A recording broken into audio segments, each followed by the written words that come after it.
Hello and welcome to another edition of the Blues Focus podcast with me, your host, John Graham. Once again, many thanks for taking the time to download this pod.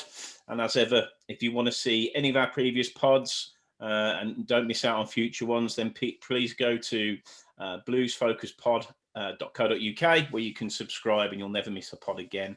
Or if alternatively you're downloading from Apple iTunes, then please review, leave comments and rate our pod. It does help us a great deal. Hopefully we can get up the rankings, get a few more followers, and everybody else can join this long road, to coin a famous phrase. So with me tonight, we've got Tom Oxford. Tom, how are you? Good, thank you, mate. You? Yeah, I think probably like a lot of Blues fans, a little bit shell-shocked from the weekend, which we'll cover off, I think, shortly. Definitely. I think first up, a lot of noise towards the back end of last week about the interview that was done with our chief executive, Mr. Dong. Yeah.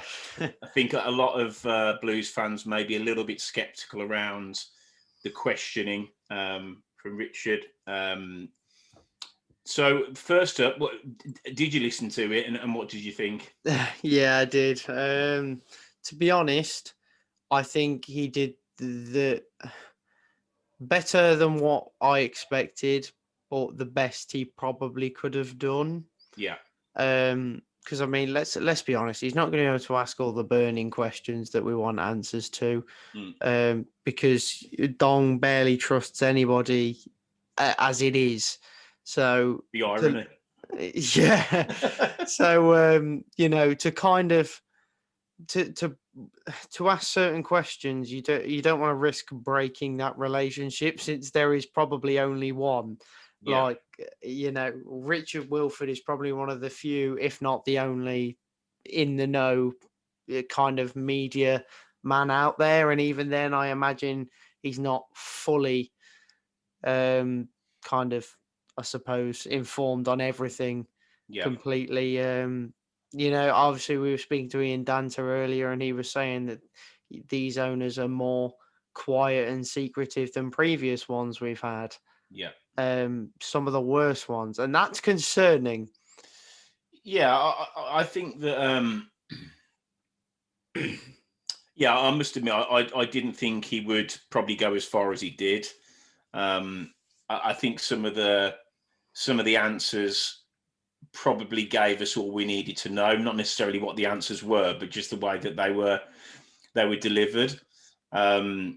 If the purpose of the interview is to give any Blues fans any sort of crumbs of confidence in not just himself as the chief executive, but I think the upper echelons of the club, then it certainly didn't do that. I think what it did do was a lot of head scratching. I think for me, if you look at his record of sacking managers ever since he's sort of been involved at Blues, how he can say probably 48 hours before a major crunch game off the back of some very, very poor performances and certainly poor results and a few poor performances, to basically give the guy not just that 100% backing that sort of chief executives do, but be very resolute in himself, saying that he was definitely the right man for the job, and Karanka will definitely get us out of the mire, which I just thought was at best disingenuous and at worst just completely naive, because we lose that game, which we did against, let's be honest, Luton Town at home. If we're looking at sides or fixtures at the start of the season where we felt we could get 3 points, it definitely they'd be in there. Definitely, yeah. So for him to give that sort of unequivocal backing has now put himself, I think, in the firing line. He has, yeah. So that was certainly one that I thought was strange, but again, on reflection, is it that strange given what he's done up to this point? I mean, he's presided over just some terrible decisions. So that was one for me. I think the other one was just around the ground and the state of repair. What were your views on that? Well, it's concerning the fact that he's like a few nuts and bolts, whatnot, but it's not going to be ready for next season, and this Yeah, has been an issue for longer than just now. yeah, Like we've only really been kind of opened up to it by that WM interview a bit more, but we'd heard about it. No real specifics though. But the fact that it's not going to be ready for the return of fans, whenever that may be, it more than likely won't be. And the fact that it's not going to be ready for next season is really concerning. yeah. I mean, and again, I think he was quite. I think he was quite full of himself when he was sort of going through the numbers that he knew off by heart. I Yeah, he mean, tried to throw it in Blues fans' faces. I think he was definitely trying to kind of blind many with numbers. but he's a chief executive. That is not that's a bare minimum. Yeah, What you whether you make an operating profit or loss in the 4 years you've had the job, that isn't in depth. That's just a public knowledge. Apart from obviously this season where he said obviously the budgets have been cut dramatically, but you don't get a pat on the back just for that. Now where I'd yeah, go with it is saying, okay, well apparently we had £2.5 million on the table for Nesbitt and it didn't happen. So in my very basic logic, it's okay. Well, we've got £2.5 million somewhere. Why don't we repair the ground? And then if you repair the ground for the start of next season, when people haven't watched any football for over a year, yeah, it's going to be a lot of demand. So therefore, you're going to sell the ground out. So therefore, invest in preparing the ground so people can go and watch the game.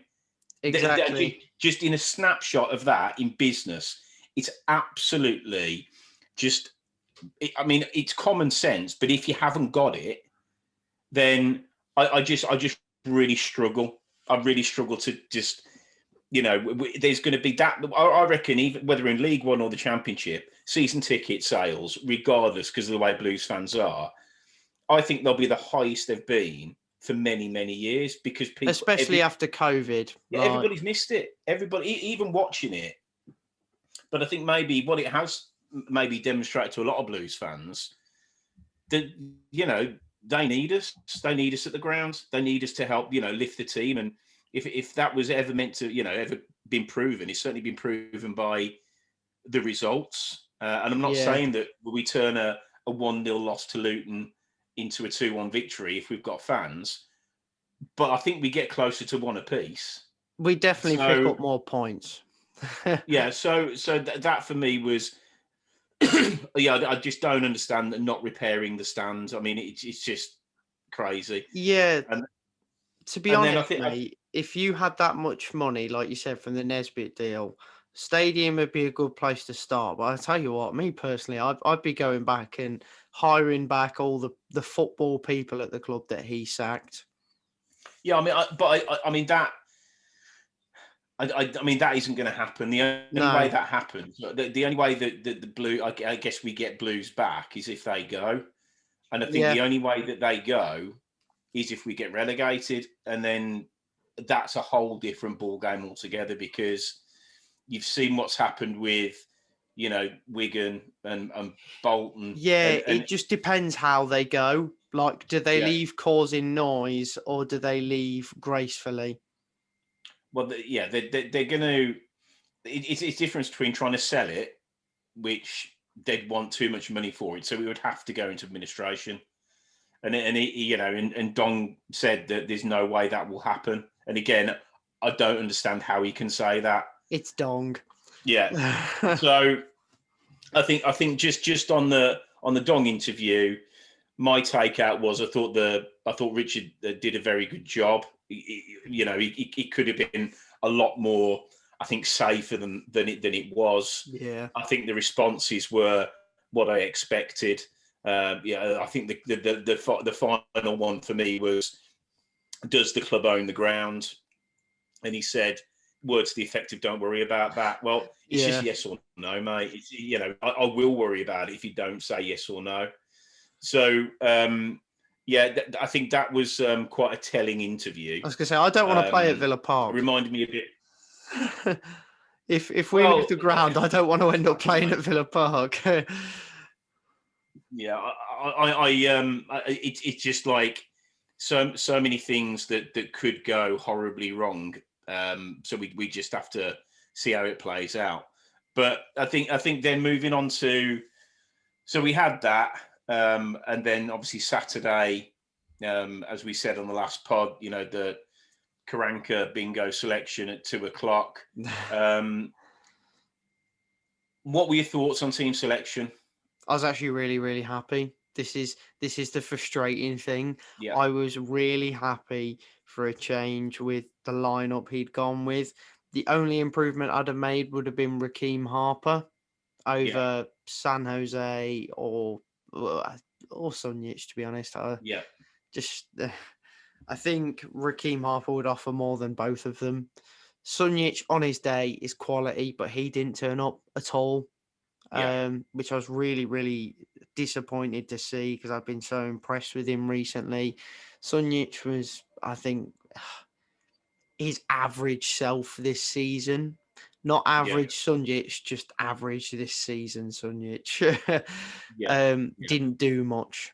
And I think, that the young hunger of someone like Harper would do better. And I think, do you know what? I'd much rather take a punt on someone like Kalen Boyd Muntz at the moment, like who's obviously had his little introductions to the first team here and there under Pep Clotet. I'd much rather take a chance on someone like him than Ivan Sunjic or Mikel San Jose right now.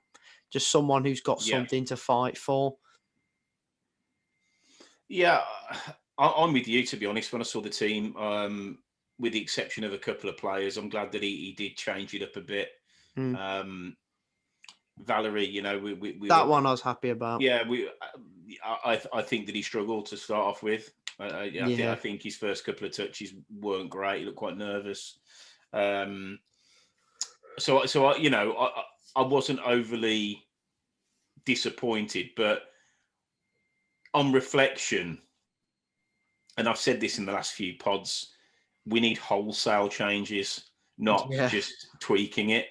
And it just feels that is he brave enough to change it the way that it needs changing? And we've said it before. For me, I'd bomb Sunjic out. I think he gives us nothing, absolutely nothing. Everybody knows my thoughts on Harley Dean, but if you haven't got a strong spine to a team, and you're in the shit relegation wise, you are really in trouble. So we have to look at the spine of the team and say, okay, what does that look like? Now, for me, I thought Gardner was okay. I don't think anybody was good at the weekend, but I thought Gardner was okay. Friend, I think he's just getting exposed. I don't think he had a particularly good game, but I'd certainly drop him in at centre half with a Clark Salter or whenever Roberts is fit, or whoever. I definitely give San Jose a rest because I just don't think he's having the impact on the game that we all would want him to have. It just doesn't feel the right time for me with him. No. Totally agree with you on Harper.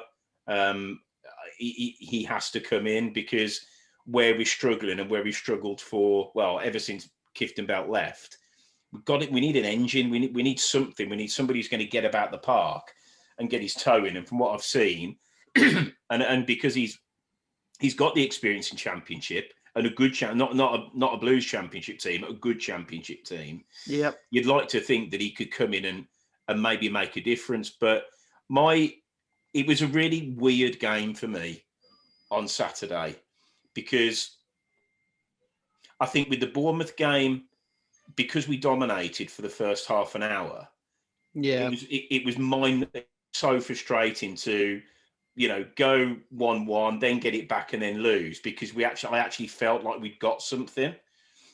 Then I think if you look back to the Wickham and the Coventry games, I was annoyed because I honestly thought they were there for the taking, and we in spells we showed that we were the better team, and overall we probably were, just didn't get any luck. So then you look at the Luton game, and it was nothing. It was absolutely nothing. It was worse. Yeah, I mean, it's like we know they are Bobby average. We know they're going to be direct. They know they've got a long ball, like a long throw. That's their arsenal. That's what they've Yeah. got. And to watch it and just again, I keep using it, sleepwalking into relegation, and that's where we're at. And I mean, somebody said, I think we were talking earlier. I don't think Etheridge was at fault for the goal. Do you? No, not at all. I think he did his job, to be Yeah, honest. He did the best he could have done, and the defence didn't do their jobs. They were yeah, all focused on marking one big man from that throw. That yeah, was it. They completely lost all concentration on people that they should be keeping an eye on.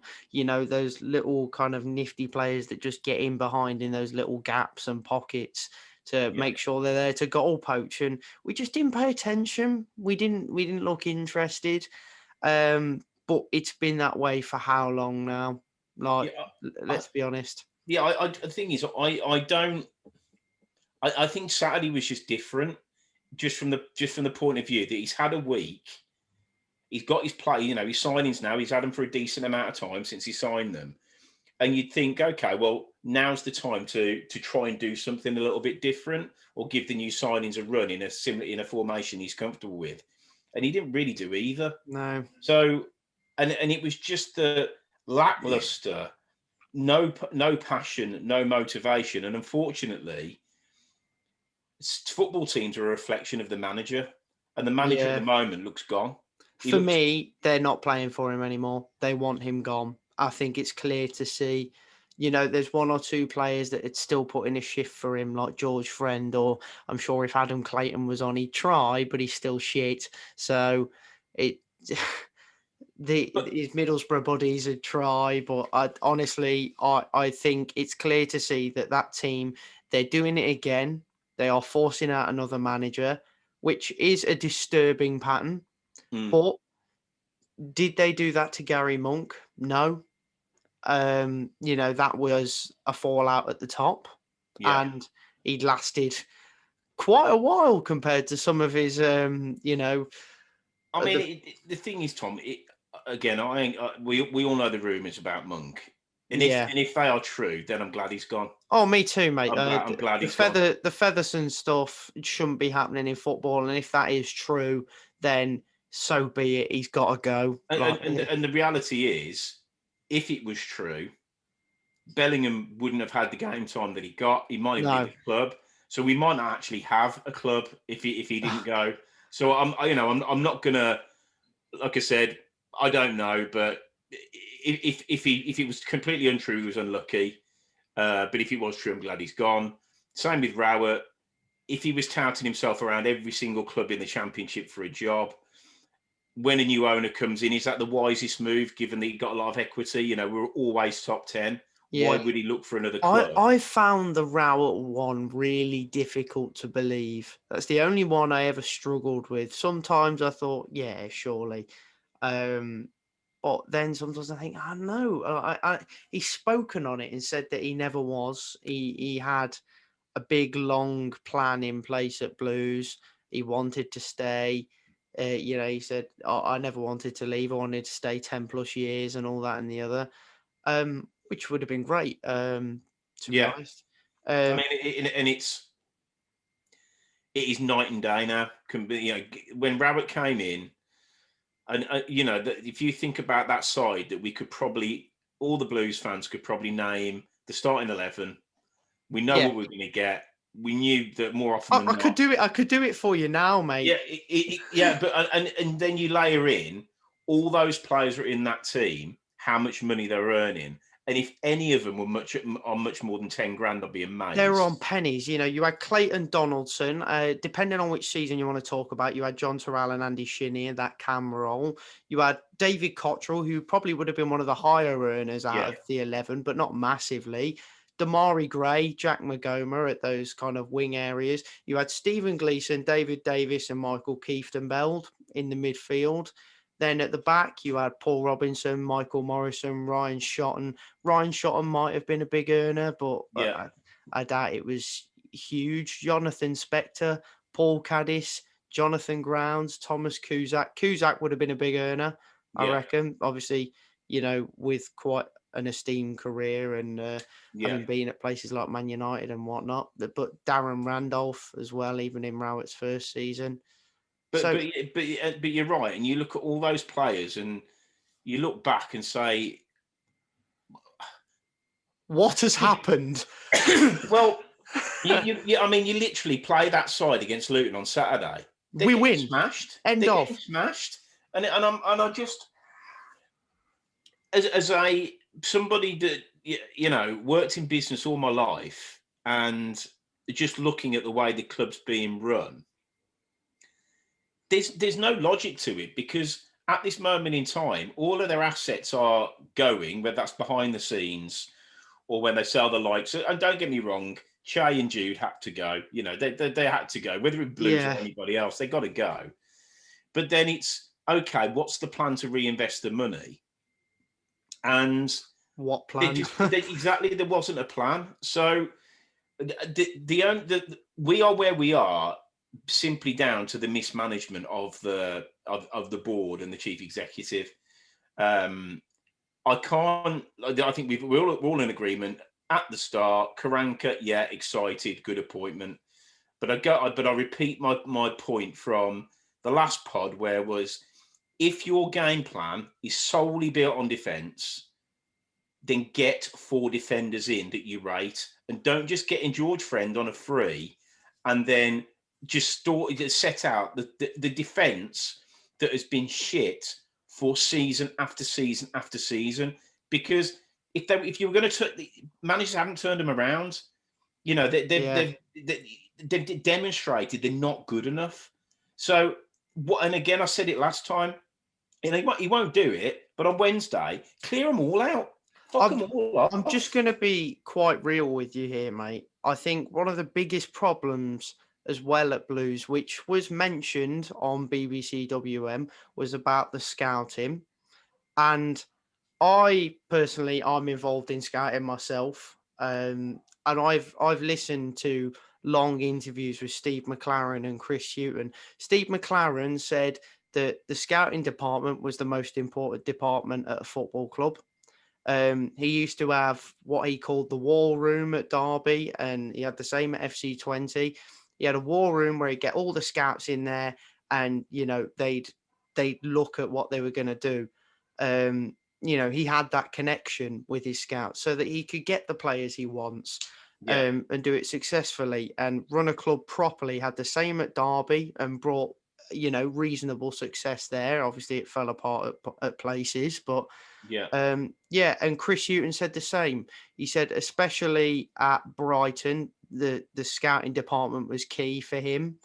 And he had a close relationship with them. He'd go out with them every week when he wasn't busy. He'd make sure he went out with the scouts to games and just spoke to them. And, he said that was the most important department to nurture and make sure you're a part of.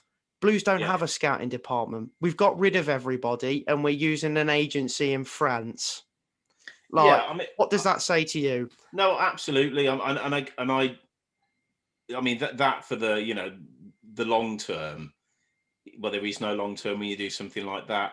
I think that, like I said, in football, in life, today's always the most important day. And today, what we're seeing and what we've got is, a manager that's picking players that have proved over many, many seasons they're not good enough, and he keeps picking them.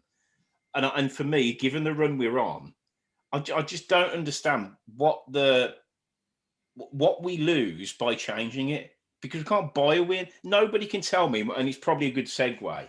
Now, as we move on to the game on Wednesday, I said to you earlier this morning, Gary Rowett is going to be beyond motivated. And it's not just because he's a Millwall manager. He's a human being. And if all the reports are true, i.e. what he said, that he wasn't looking for anything else and his heart and soul was in the club, then there's extra bit of motivation here. And the way that his sides, because we saw it for a few seasons, the way that they, the shape and the way that they are absolutely full pressure all the time, we've seen it. We can't cope with it. We couldn't cope with it. Whitcomb did it to us in the first game. when they Yeah. beat us at home. So I think out of probably, given the timing, given the run we're on, I think this game against Millwall, I give us no chance, no chance Not a prayer. of a point, none whatsoever. And that's okay. That is negative. And yes, I always try and find the positives. But after the performance on Saturday, after his post-match interview, which was a complete disgrace, I don't know what he wanted to achieve from that, whether that was to galvanise the players in some strange way. I don't know. I've never heard a manager speak that so illy of his own squad. yeah, and it's the shrug of the shoulders, and he's basically saying nothing to do with me. That's the body language. It's nothing to do with me. It's them. It's their fault. Okay. Well, I'm sorry, mate. You've had them long enough. You're in charge. The buck stops with you. And like I said, the reason I have no confidence is A, his body language. B, he thinks the world's against him. Well, grow a pair of bollocks, pick the proper team, put them out to win, and then all the Blues fans are looking and say, okay, we gave it a crack. And unfortunately, my view on Wednesday will be much of the same, similar shape, majority of the same players, same performance, get completely overrun, and it will be, I would say, comfortably 2 goals lost. Exactly. Thing is, mate, if he thinks we're going to go down, then why isn't he walking? Why? If that's what he thinks is going to happen, why doesn't he walk and then give somebody else the opportunity to salvage our season and save us from the mess he has made? And don't get me wrong, this is not just Karanka's fault. We all know this goes above him. But right now, in the short term, yet again, all we can do is sack a manager and bring someone else in to galvanise the squad. Because yet again, TTA have landed us in this position in a season. The only, sorry to cut in, the only way that I would say it's, yes, Dong, I mean, how's he got the job? But that's a different discussion altogether. He's a nutcase. But everybody said it. EFL representatives have said Dong is a nutcase. But I think the only way that Karanka can be anything other than 100% culpable for where we are is if he's not picking the team. Because if he's picking the team and nobody else is having any involvement in it, the guy's a moron. And the reason he won't walk is because if he walks, he doesn't get paid out. If he gets sacked, he'll probably get over £1 million. So that's why he won't walk. And to be honest, if they're stupid enough to give him a 3-year contract on however much money he's on, and they don't put any. I mean, Dong had the perfect opportunity on Thursday, or when the interview went live on Friday, to say, "Do you know what? We're really disappointed with the way the team are performing. Yeah, we need to turn it around because his risk is going to backfire." Yeah, it's like we're in a really bad position. The manager needs to get a performance out of the team quickly because this can't continue. Now, what's that going to do to the manager? It's going to get a reaction. If you hear, do you know what? Second from bottom, yeah, it's fine. He'll get us out of it. Blah blah blah. Even he said that we were playing well on the interview. No, he said, I've watched 150 games. Well, get the shit out your eyes. Oh, sorry, Dong Ren, die hard blue nose. So it's his job. It's his job. Well, but I think, and I'll get your views on what you think is going to happen in the Millwall game. But on a passing shot, I don't think that he'll sack him at all. I don't think he'll sack him. I think the only way this changes is if they both get fired. Yep. Because if we get relegated and we don't go into administration, there's no way Don keeps his job. I mean, it can't happen. But if we lose to Millwall, which I believe we will, and then if we lose to Sheffield Wednesday,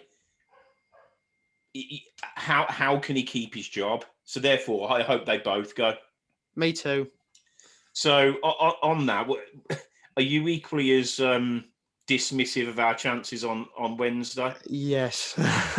An informed Millwall side who have just turned their season around. Yeah, I'm not all too confident. However, if I know anything about Birmingham City, we are the side that changes people's form. If you're on a good run of form, I wouldn't be excited if I were you. If you're on a bad run of form, be excited because you're about to win the next 10 games after you're beating us. That's the way we've always worked. Like it's weird. I've said it before, we relish being underdogs, but I don't even think we have the team spirit to be an underdog right now. I think it's that bad. I think that is a really, really good point. Team spirit. There isn't any. Yeah. There isn't any. There's nobody, sort of putting the neck on the line for their teammates. There just doesn't seem to be No one that cares. at all. So, I mean, I just think that with Blues, and we've talked about it with quite a few sort of ex-players, managers, and I unfortunately, I was around when we got relegated to the third tier last time around, and it wasn't pretty. It's not what you want. But the reality is, if I can go back to St Andrews, probably, I don't know where I'm going to sit because half the ground will be shut.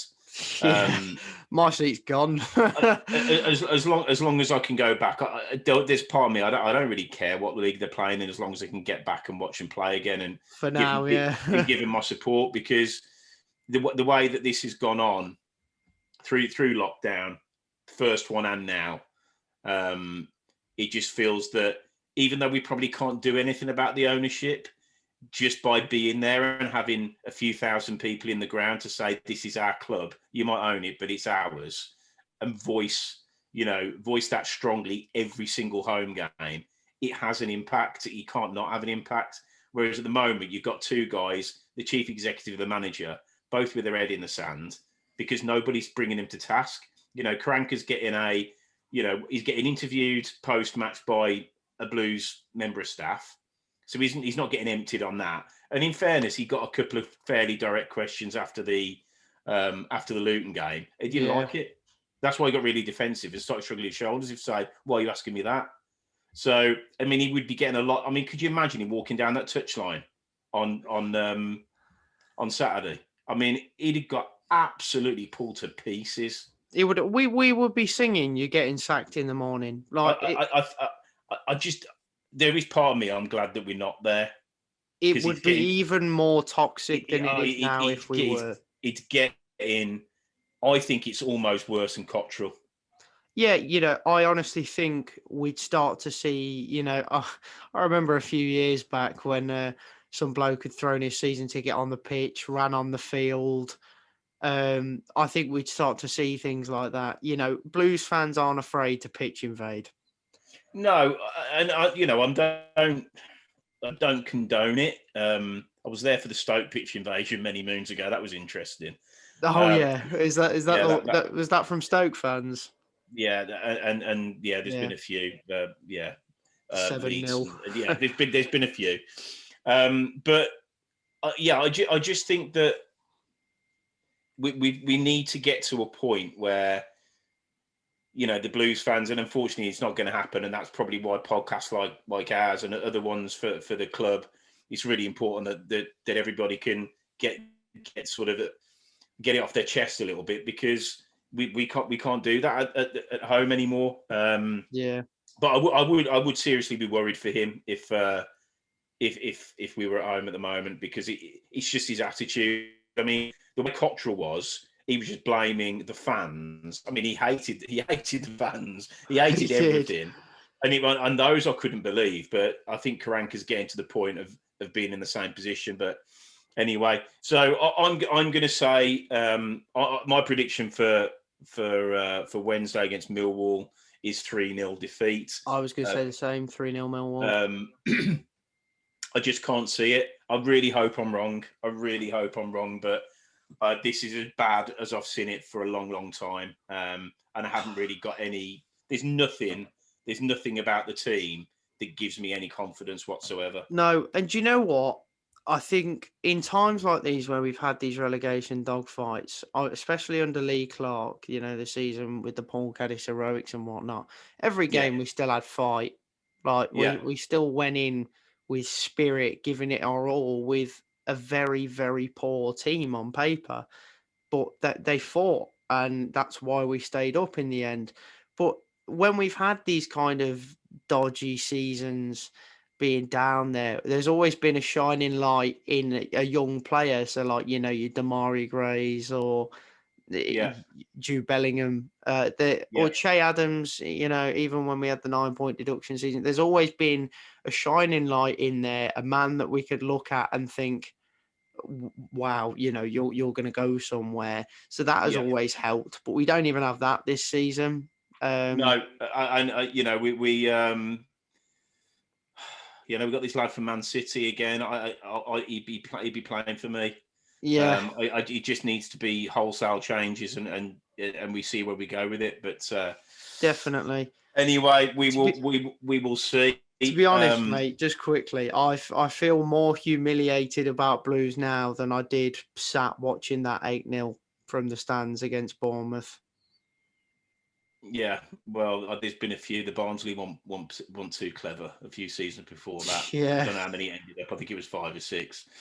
But yeah, we bear the scars. But just a quick one, as far as the pod is concerned, if you want to sign up and help support the pod, you can do on www.patreon.com, and that's patreon.com. And yeah, you get loads of exclusive bits and pieces. As I said, it's at £1 a month, and it helps obviously fund what we do. We will continue to try and get as many ex-players and guests on that will probably tell a few tales of better times rather than where we're at the moment. But also, it's really good to hear ex-players give their sort of, I think, uncensored view on where we're at the moment. It's not just, Yeah. fans like me moaning his face off, aren't we rubbish, blah, blah, blah. To get it from a point of view as somebody who's actually represented the club, I think is really important. So yeah, if you want to, as I said, join and subscribe, we'd really appreciate that for £1 a month.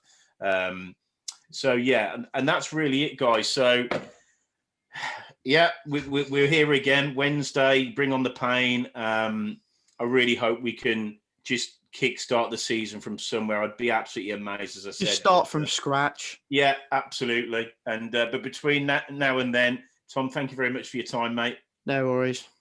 And for everybody else, the next pod will come hopefully after a unbelievable and unprecedented victory against Millwall. I doubt it, but let's hope so. Between now and then, thanks very much for your time, and keep right on.